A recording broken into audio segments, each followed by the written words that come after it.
बेटा class 12th chemistry की NCERT के halo alkanes and halo arenes के एग्जांपल्स जो है वो आज हम लोग करेंगे, कॉन्सेप्ट्स जो है वो डिस्कस करेंगे, साथ साथ ही क्वेश्चंस के। ये सारे क्वेश्चंस काफी ज्यादा इंपॉर्टेंट है, पेन कॉपी निकाल लीजिए, सारा लेक्चर जो है वो बेटा जी हम लोग नोट करने वाले हैं। तो सबसे पहला क्वेश्चन यहां पे देखो हम लोगों के पास क्या है, draw the structures of all 8 structural isomers that have the molecular formula. हम लोगों के पास देखो बेटा मॉलिक्यूलर फॉर्मूला जो है वो दे रखा है, यहां पे क्या मॉलिक्यूलर फॉर्मूला दे रखा है हमारे पास C5H11Br, और साथ में ही ये मेंशन कर दिया गया है कि इस पर्टिकुलर के अंदर जो है वो 8 आइसोमर्स जो है वो हम लोगों के पास फॉर्म कर रहा है। अब जिस बच्चे को नहीं पता कि आइसोमर्स क्या होते हैं, आइसोमर्स वो कंपाउंड्स है जिसका मॉलिक्यूलर फॉर्मूला सेम है, मतलब मॉलिक्यूल में जितने नंबर ऑफ एटम्स है वो बराबर है, लेकिन वो स्ट्रक्चरली थोड़े से डिफरेंट तरीके से जो है वो हम लोगों के पास अरेंज्ड है। तो इसी सारे 8 के 8 आइसोमर्स पहले अपने को इसके अंदर जो है वो ड्रॉ करने हैं। उन सारे 8 के 8 आइसोमर्स के जो है वो IUPAC कन्वेंशंस के हिसाब से जो है वो नाम बताने हैं। बहुत सिंपल क्वेश्चन है, पेन कॉपी निकाल के जो है वो ट्राई करना स्टार्ट करें बेटा जी। सबसे पहले अगर मैं यहां पे बात करूं तो 5 कार्बन्स है, 1 2 3 4 और 5 कार्बन्स है, और साथ में जो है वो हम लोगों के पास क्या अटैच है, ब्रोमीन जो है वो अटैच है। एक तो ये पर्टिकुलर आइसोमर जो है वो हम लोगों के पास फॉर्म हो गया।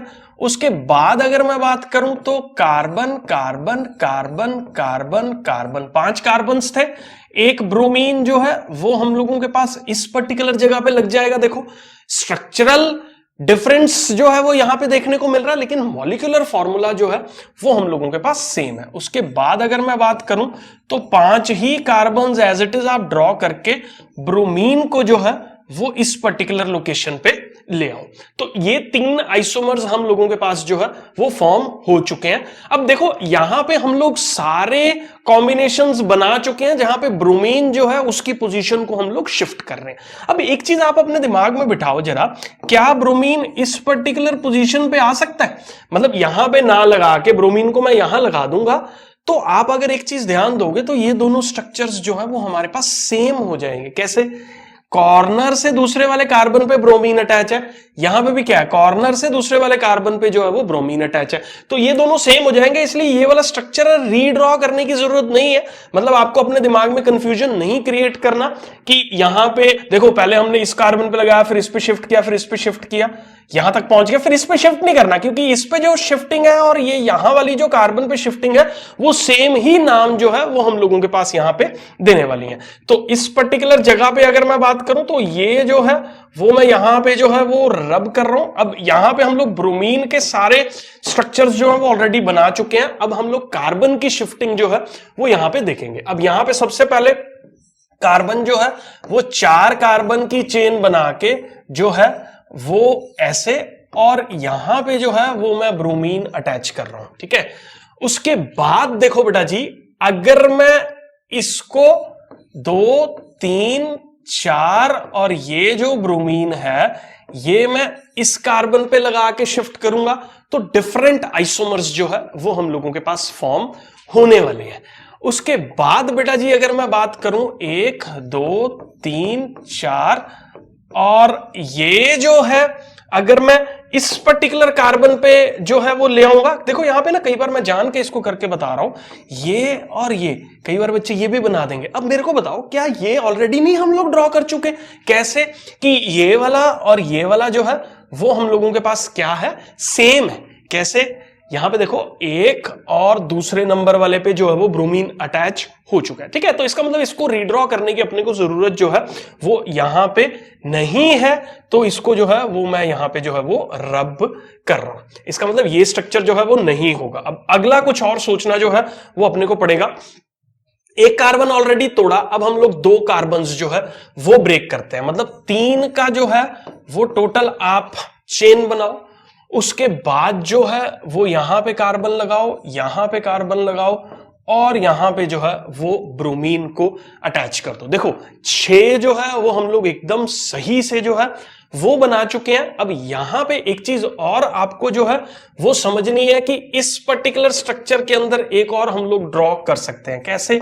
1 2 3 और ये 4, यहां कार्बन था और यहां पे अगर आप ब्रोमीन लगा दो तो ये स्ट्रक्चर जो है वो हमारे पास एक डिफरेंट स्ट्रक्चर के तौर पे जो है वो रहने वाला है। ऐसे ही बेटा जी अगर आप इस पर्टिकुलर लोकेशन पे ब्रोमीन लगा दो, कैसे भला? 1 2 3 और ये 4 और ऑलरेडी यहां पे एक कार्बन है और यहां पे ब्रोमीन लगा दो तो हमारे पास टोटल 8 स्ट्रक्चर्स जो हैं वो बन चुके हैं। अब यहां पे देख लो, ये किसी और से मैच नहीं कर रहा, ठीक है? तो इस तरह से 8 स्ट्रक्चर्स जो है वो हम लोगों के पास फॉर्म हो गए हैं। तो ये 8 आइसोमर्स के बाद अपने को जो है वो क्या करनी है, इनकी IUPAC नेमिंग जो है वो करनी है और हमें ये बताना है कि ये फर्स्ट डिग्री है, सेकंड डिग्री है या थर्ड डिग्री कार्बोकेटायंस या जो है वो थर्ड डिग्री ब्रोमाइड्स जो है वो हम लोगों के पास है। अब हम लोग बात करेंगे सबसे पहले कौन से डिग्री। अब देखो, जिस कार्बन पे हैलोजन अटैच है, इस पर्टिकुलर कार्बन की बात कर रहा हूं मैं, काफी सारे क्वेश्चंस एक ही पर्टिकुलर सेट ऑफ क्वेश्चन के अंदर जो है वो पूछ रखे हैं। जिस कार्बन पे ब्रोमीन अटैच है वो आगे फर्दर सिर्फ एक कार्बन से जुड़ा हुआ है जी, जुड़ा हुआ है ना। तो टर्शरी, सेकेंडरी और प्राइमरी के अंदर ये कौन से वाली कैटेगरी हो जाएगी? फर्स्ट डिग्री, मतलब प्राइमरी ब्रोमाइड जो है ये हो जाएगा। अब यहां पे देखो, जिस कार्बन पे ब्रोमीन अटैच है वो आगे फर्दर 2 कार्बन से जुड़ा हुआ है, तो इसीलिए ये हम लोगों के पास जो है वो सेकेंड डिग्री हो जाएगा। अब यहां पे भी देखो, जिस कार्बन पे ब्रोमीन अटैच है वो आगे डायरेक्टली फर्दर 2 कार्बन से जुड़ा हुआ है, तो ये भी सेकेंडरी या सेकेंड डिग्री हो जाएगा।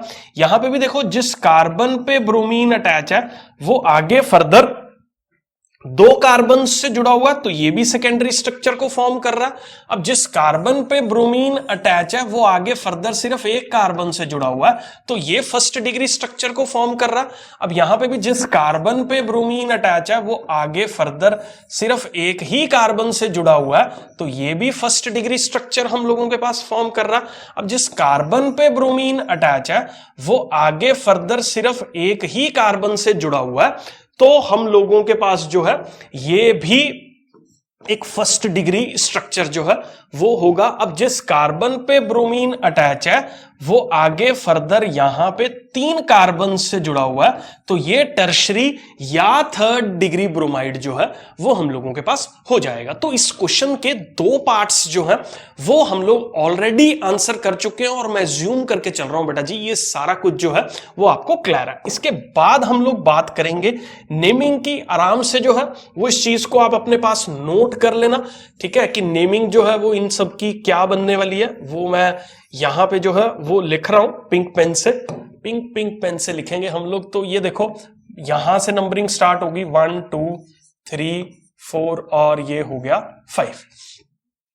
तो 1 पे देखो बेटा जी हम लोगों के पास क्या अटैच है? ब्रोमो अटैच है और 5 कार्बन अटैच है, सारे सिंगल बॉन्डेड है, तो ये हो जाएगा पेंटेन। 1 पे ब्रोमो, फिर साथ में क्या हो जाएगा? पेंटेन।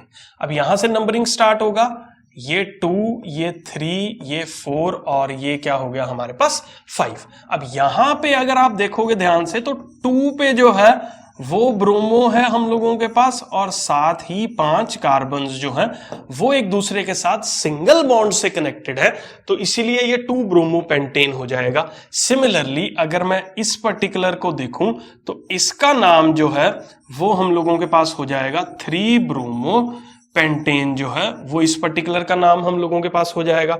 यहां पे अगर मैं बात करूं तो 1 2 3 4 ये हम लोगों के पास जो है वो हो गया। अब नंबरिंग के अंदर कई बार कंफ्यूजन जो है वो बच्चों के दिमाग में ये हो जाता है कि 2 ब्रोमो को जो है वो अपने को 2 नंबर देना है या अपने को मिथाइल को जो है वो 2 नंबर देना है। अब यहां पे कैसे कंफ्यूजन जो है वो दूर करना है? देखो, ब्रोमो B से अटैच है और मिथाइल M से अटैच है। अल्फाबेटिकली B जो है वो हम लोगों के पास पहले आता है, इसीलिए B को जो है वो हम लोग यहां पे प्रेफरेंस देंगे, तो इसका नाम होगा हम लोगों के पास क्या? 2 पे ब्रोमो है और हम लोगों के पास जो है वो 3 पे क्या अटैच है? मिथाइल ग्रुप अटैच है। ठीक है, बीच में हाइफन लगा देना इसमें, और साथ ही हम लोगों के पास जो है ये क्या बन जाएगा, ब्यूटेन जो है वो बन जाएगा। मैं जूम करके चल रहा हूं बेटा जी, ये सारे जो है नेमिंग के तौर पे जो है वो आपको क्लियर है। उसके बाद नेक्स्ट वाले पे हम लोग देखेंगे, तो यहां पे देखो ये कार्बन 2, 3 और ये क्या 4। अब यहां पे देखो क्या है, हम लोगों के पास 1 पे जो है वो ब्रोमो अटैच हो गया, क्योंकि बी अल्फाबेटिकली पहले आ रहा है, उसको हम लोगों को जो है वो प्रेफरेंस देनी है।